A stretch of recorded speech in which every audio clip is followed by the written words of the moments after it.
খুব সুন্দর টাইর মাছ।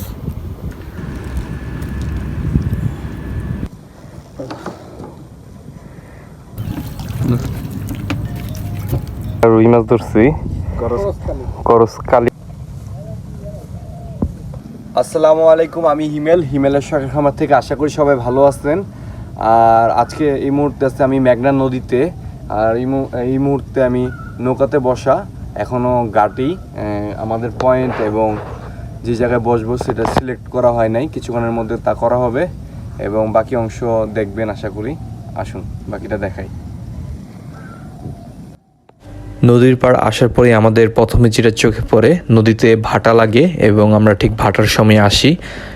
সকাল থেকেই ভাটা লাগে নদীতে এবং আশা স্বরূপ আমরা একটা ভালো রেজাল্ট করি। শেষ পর্যন্ত দেখলেই আপনারা বুঝতে পারবেন। আর নৌকায় ওঠার পর আমরা প্রথম যে কাজটি করি সেটা হলো ফিটারের জন্য কিছু চার তৈরি করি স্পেশাল করে, যেটা ফিটারে ব্যবহার করা হবে এবং প্রয়োজনীয় মেডিসিন সহ বিভিন্ন ধরনের চার, যেগুলো ফিটারে লাগালে ভালো একটা রেজাল্ট পাওয়ার সম্ভাবনা থাকে। সেই জন্য আমরা কিছু ফিটারের জন্য প্রয়োজনীয় উপাদান দিয়ে চারটা তৈরি করতেছি। যেহেতু সবগুলা মেডিসিনের নাম আমি জানি না, সে কারণে আমি বলতে পারতাছি না। এবং এটি ছিল আমাদের স্পেশাল কিছু গেটিস, যেগুলো মাছের টোপের সাথে খেলা হয়েছে, যার কারণে একটা আশাস্বরূপ রেজাল্ট পাই আমরা। এবং বিভিন্ন ধরনের কেমিক্যাল সহ উপাদান মিক্স করা হয়েছে এবং যা গেটিস হিসাবে ব্যবহার করা হয়েছে। আমরা এই গেটিসটি তৈরি করতে নানান ধরনের উপাদান মিক্স করি, বিভিন্ন ধরনের মেডিসিন মিক্স করি, যে সকল উপাদানের নাম আমি বলতে পারবো না, আমার আব্বু জানে।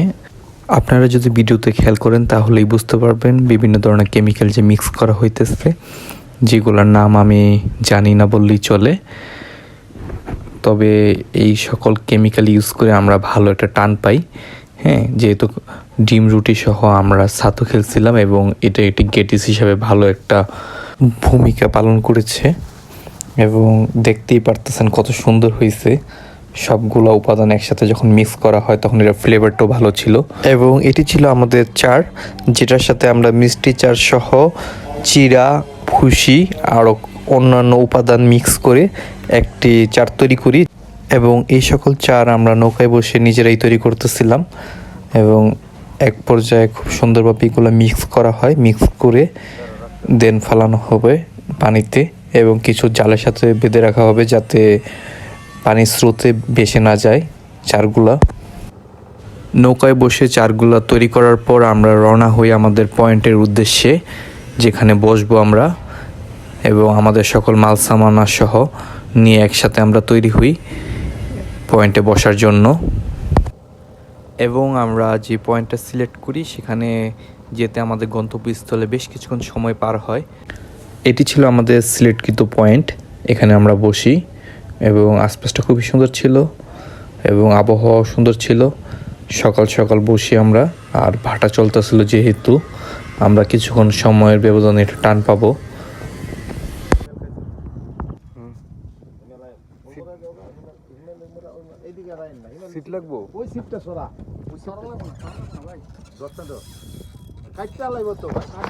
আমাদের সাথে আমাদের একটা আঙ্কেল ছিল, যিনি একটা বড় মাছ লাগায় এবং মাছটা প্যাচ খাওয়াই ফেলে আশপাশে যে বাঁশ ছিল সে বাঁশের সাথে। অবশেষে মাছটা ছুটে যায় বসি থেকে। মাছটা অনেক খেলছি আমরা, কিন্তু মাছটা রাখতে পারি নাই। এবং যেহেতু দুপুর হয়ে গেছিলো, আমাদের জন্য খাবার আনছিল।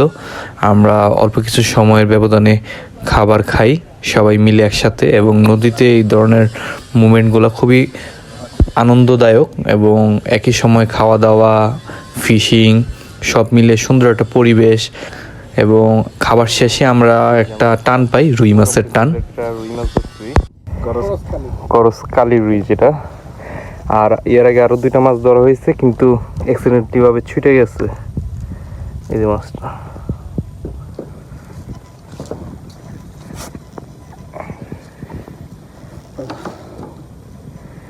একেবারে নদীর।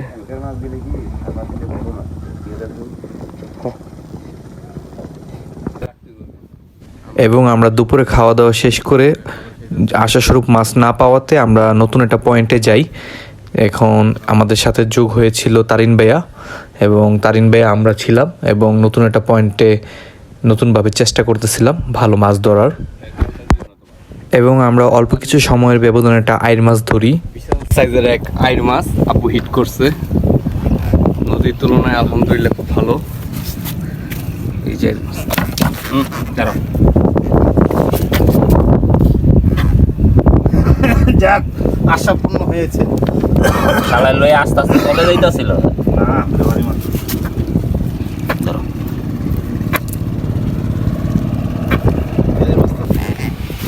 ক্যাকো ক্যাকো, হ্যাঁ তাই ক্যাকো ক্যাকো।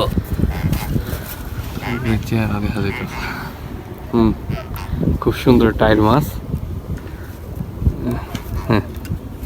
জানলো এটা এবং অল্প কিছু সময়ের ব্যবধানে আবারও আমরা একটা কাতল মাছের হিট পাই, এবং মোটামুটি ভালো সাইজের একটা কাতল মাছ ছিল এটি।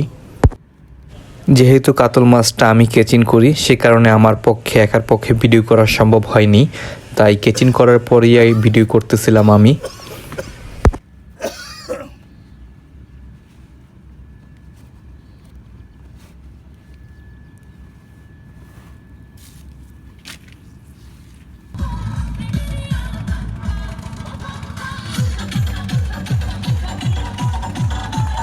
মাছ ধরতে ধরতে এক পর্যায়ে আমাদের চোখে পড়ে নৌকা ভবনে যাওয়া একটি নৌকা, নৌকা না এটাকে ট্রলার বলে সম্ভবত, ট্রলার, যেখানে সবাই গান গাইতেছিল এবং মজা করতে করতে নৌকা দিয়ে ঘুরতেছিল, ট্রলার দিয়ে ঘুরতেছিল।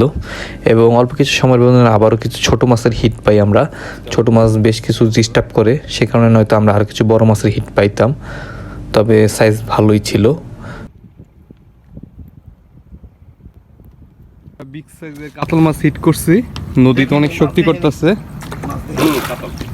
বিশাল বিগ সাইজের কাতল। হ্যাঁ,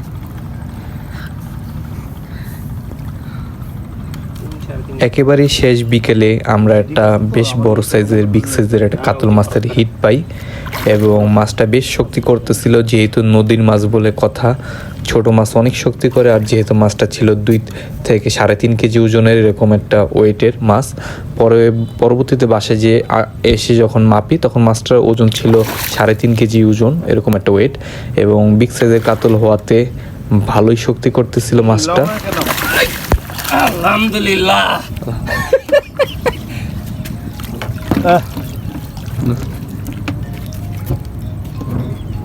দুইটা বাড়ি দিছে, সার্থক।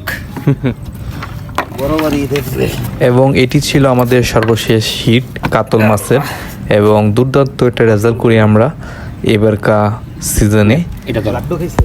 এটা তো এবং শেষ পর্যন্ত ভিডিওটা দেখার জন্য আপনাদেরকে অসংখ্য ধন্যবাদ। আল্লাহ হাফেজ, ভালো থাকবেন।